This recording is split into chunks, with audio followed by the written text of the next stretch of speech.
10 करोड़ के बजट में 400 करोड़ वाली वाइब्स दे रहा है इंडिया का बैटमैन बगीरा, जिसे देख हो जाएंगे दिमाग के 100 टुकड़े, जिससे जुड़ा है केजीएफ का भी कनेक्शन। तो क्या इसके आने से अब केजीएफ ही हो जाएगा रेस्ट इन पीस?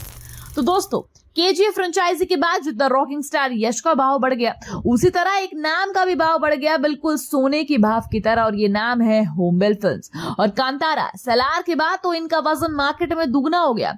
तो अब अपनी इस वजनदार परंपरा को आगे ले जाते हुए एक और फिल्म लाने जा रहे हैं जिसका नाम है बगीरा, जिसका एक न्यू पोस्टर इस प्रोडक्शन हाउस ने गुरुवार को अपने सोशल मीडिया हैंडल पर शेयर किया। और जैसे कि ये होमवेल फिल्म्स के अंडर बनने वाली फिल्म है, तो ये सलार और केजीएफ की तरह ब्लैक एंड ग्रे शेड ही डेफिनेटली हो सकती है। तो इस बगीरा के black and grey shade poster में एक फैंसी मास्क जमीन पर पड़ा हुआ दिखाई देता है और बहुत तेज तूफान और बारिश दिखाई देती है। और इसके कैप्शन में लिखा है the Hunt for justice begins, और उसके साथ साथ बगीरा 31 अक्टूबर को आएगी, ये भी बताया गया। वैसे इस फिल्म में नजर आने वाले हैं कन्नड़ स्टार जिन्हें रोलिंग स्टार कहा जाता है। ऐसे एक्टर श्रीमुरली, जो एक मास्क का हमें पोस्टर में दिखाया गया, और ये किसी और का नहीं बल्कि इन्हीं का है, क्योंकि ये इस फिल्म में कॉप का कैरेक्टर जो निभाने वाले हैं। और जब इस फिल्म का टीजर रिलीज किया गया तो इन्होंने, यानी कि श्री मुराली, उसमें एक मास्क के साथ नजर आए, और उसमें उन्होंने ये भी कहा कि सुपर हीरो की तरह ये इविल पावर से मुकाबला करेंगे।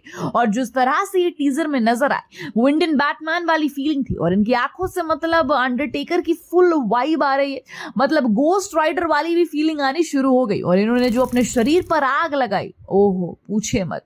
वैसे इस फिल्म में कॉप का कैरेक्टर निभाएंगे और मास्क में भी नजर आएंगे। ये सुनकर हमें कहीं ना कहीं सलमान की किक तो जरूर याद आई, जो डेफिनेटली दिन में मास्क पहनकर घूमते थे और रात में यहाँ वहां घूमते थे।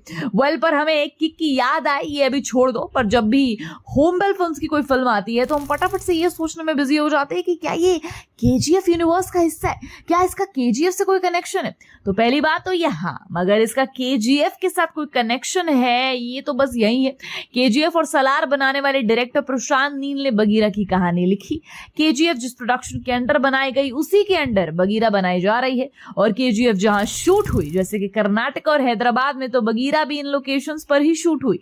तो अभी के लिए तो बस इतना ही कनेक्शन दिख रहा है, पर बगीरा केजीएफ यूनिवर्स का हिस्सा होगी ऐसा अभी के लिए तो नहीं लग रहा, क्योंकि ऐसा सोच कर हम एक बार पहले भी धोखा खा चुके हैं सलार को लेकर। बहुत लोगों ने तब भी कहा था कि सलार केजीएफ यूनिवर्स के अंडर बन रही है, इसका केजीएफ के साथ कनेक्शन होगा, पर फिर प्रशांत ने हमारा सारा भरम दूर कर दिया। और चलो, ये कनेक्शन सही भी लगता है, क्योंकि इन दोनों फिल्मों के डायरेक्टर प्रशांत ही है, पर बगीरा के डायरेक्टर डॉक्टर सूरी है, ना कि प्रशांत। तो फिर इनका एक दूसरे से कितना कनेक्शन होगा, ये सोचने वाली बात है। पर जैसे कि इंडिया में भी इतने सारे यूनिवर्सेस बन रहे हैं, तो ऐसा हो सकता है कि आगे चलकर फ्यूचर में रॉकी भाई, सलार के देवा और बगीरा का बगीरा, इनका कोई क्रॉसओवर हो जाए, अवेंजर्स एंड गेम वाला कोई कॉन्सेप्ट यहाँ पर बिठाने की कोशिश की जाए। ये पॉसिबल हो सकता है, क्योंकि इन फिल्मों के मेकर्स तो डेफिनेटली सेम ही है। ऐसे में कोई प्लान आगे चलकर डेफिनेटली बन सकता है। बाय द वे, बगीरा जो कि हमें ब्लैक पैंथर वाली वाइब अभी दे रहा है टीजर से, उससे ऐसा लग रहा है कि दिमाग का दही होने वाला है। और केजीएफ में हमने जितना वायलेंस, जितना एक्शन नहीं देखा होगा, उतना इसमें देखने को मिलेगा, और ट्विस्ट एंड सस्पेंस की कोई कमी नहीं होगी। तो डेफिनेटली बॉक्स ऑफिस के मामले में ये फिल्म केजीएफ को कड़ी टक्कर दे सकती है, या उसे पार भी कर सकती है। क्योंकि देखा जाए तो केजीएफ हो या सलार, इनके लिए मेकर्स ने अभी 80 करोड़, कभी 40 करोड़, कभी 400 करोड़ बहाए, पर इस फिल्म के लिए बस 10 करोड़ का बजट, और फिर वाइब्स तो पूरी 400 करोड़ वाली दे रहा है, सिर्फ पोस्टर और टीजर के जरिए। वैसे ये तो हमारी फीलिंग है, पर इस सब पर आपका क्या कहना है हमें कमेंट सेक्शन में जरूर बताइएगा। And till then keep watching Bollygrad studio. Become an actor in Bollywood. WhatsApp hi to 8828850088.